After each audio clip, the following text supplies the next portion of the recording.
Bismillahirrahmanirrahim.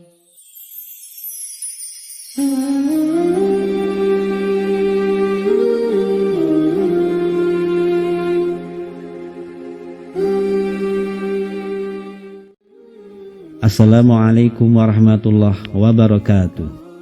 Alhamdulillah, kita bisa berjumpa lagi di channel ini. Sholawat dan salam selalu dan tetap tercurahkan kepada junjungan kita Nabi besar Muhammad sallallahu alaihi wasallam. Allahumma sholli ala sayyidina Muhammad wa ala ali sayyidina Muhammad. Semoga saudaraku semuanya selalu diberikan kesehatan, dilapangkan rezekinya, diampuni dosa-dosanya, dan dipanjangkan umurnya.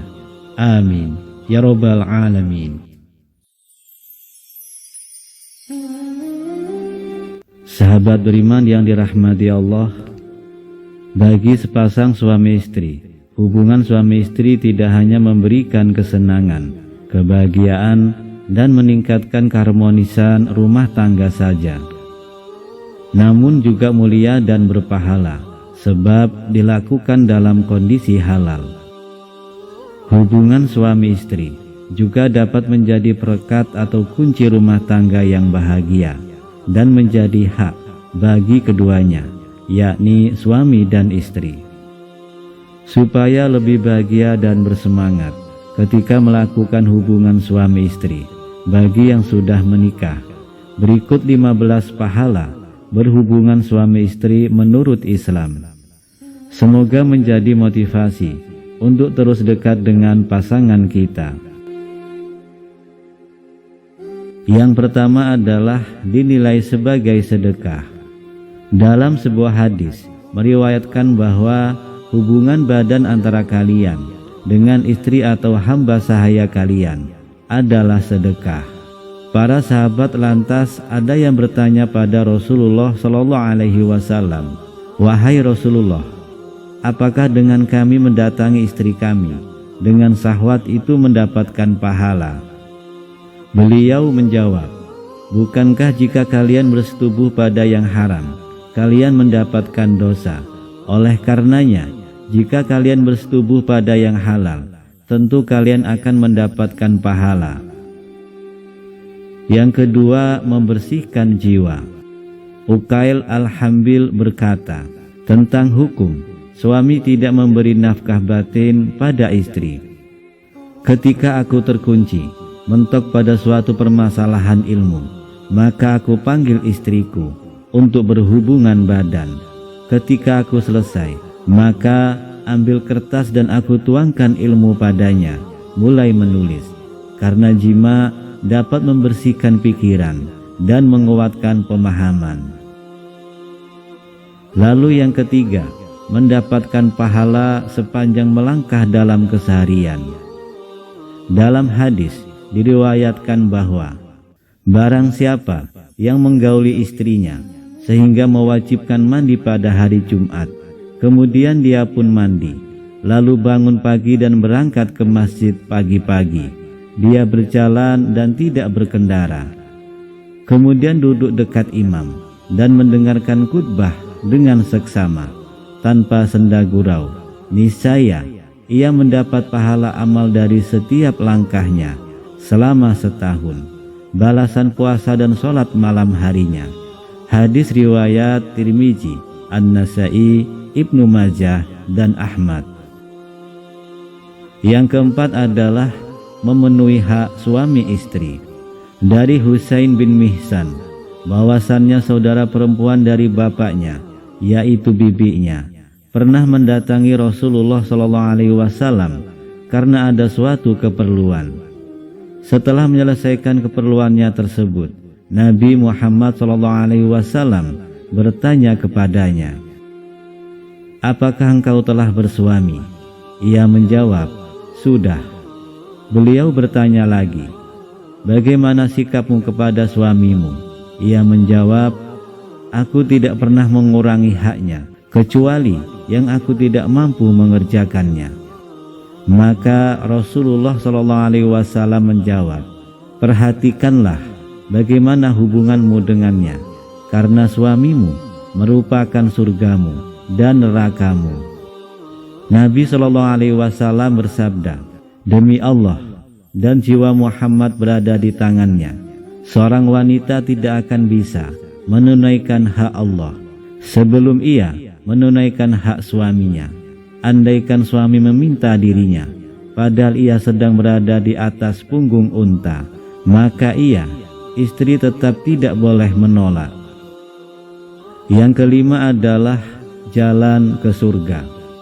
Dalam Quran surah An-Nisa ayat 114, Allah Subhanahu wa taala berfirman, tidak ada kebaikan pada kebanyakan bisikan-bisikan mereka, kecuali bisikan-bisikan dari orang yang menyuruh manusia memberi sedekah atau berbuat ma'ruf atau mengadakan perdamaian di antara manusia.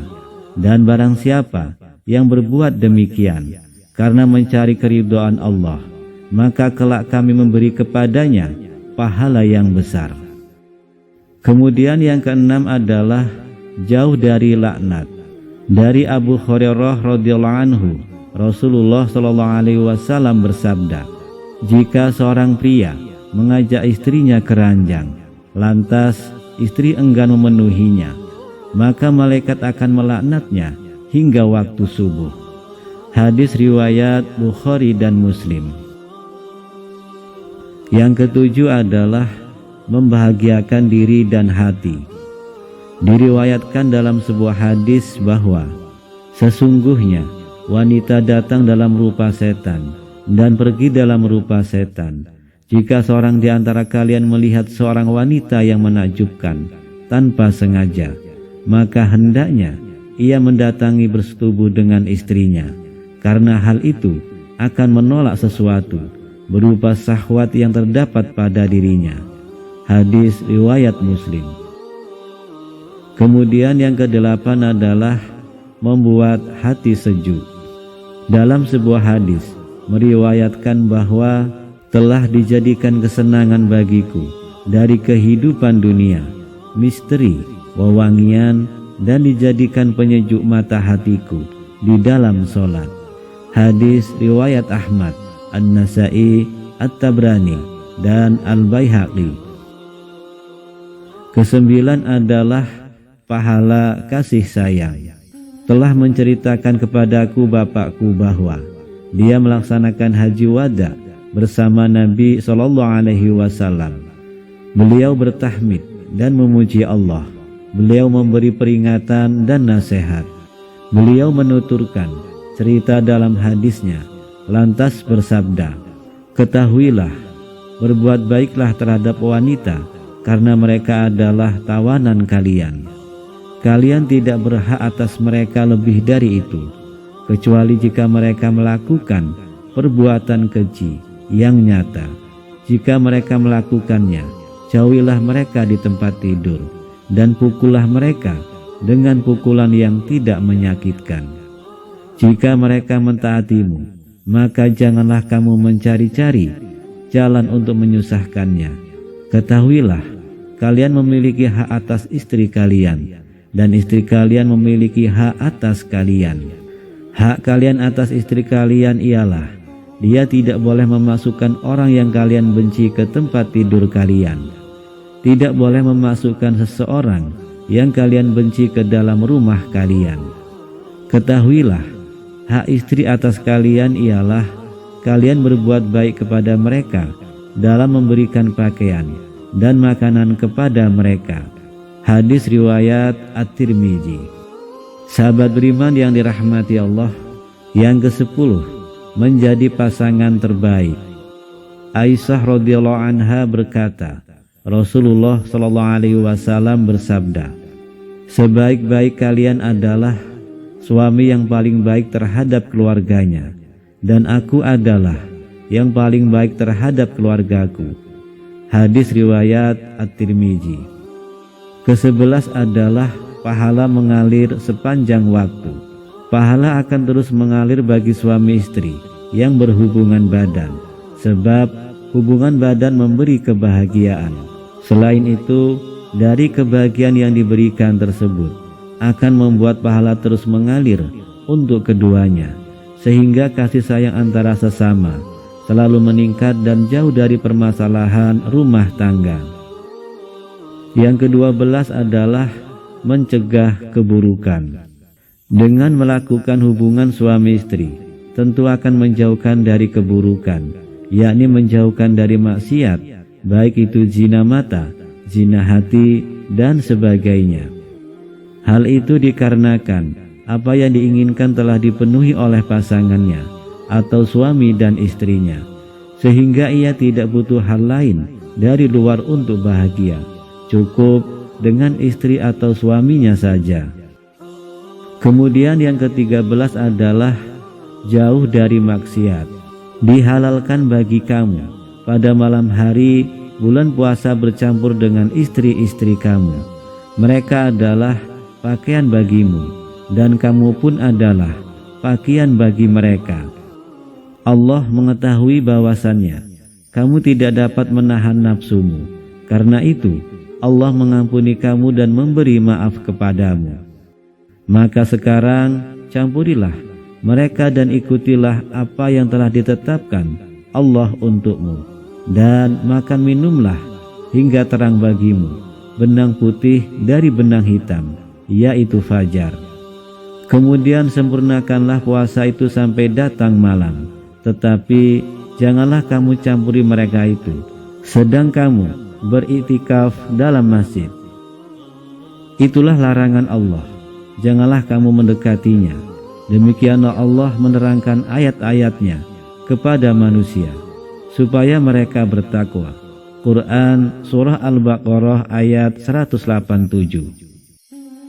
Sahabat beriman yang dirahmati Allah, semoga menjadi wawasan berkualitas dan menjadi motivasi untuk kita semua agar terus meningkatkan kedekatan dan kasih sayang dengan suami istri, sehingga dapat menjadikan hal tersebut sebagai jalan pahala dan dapat mencegah maksiat.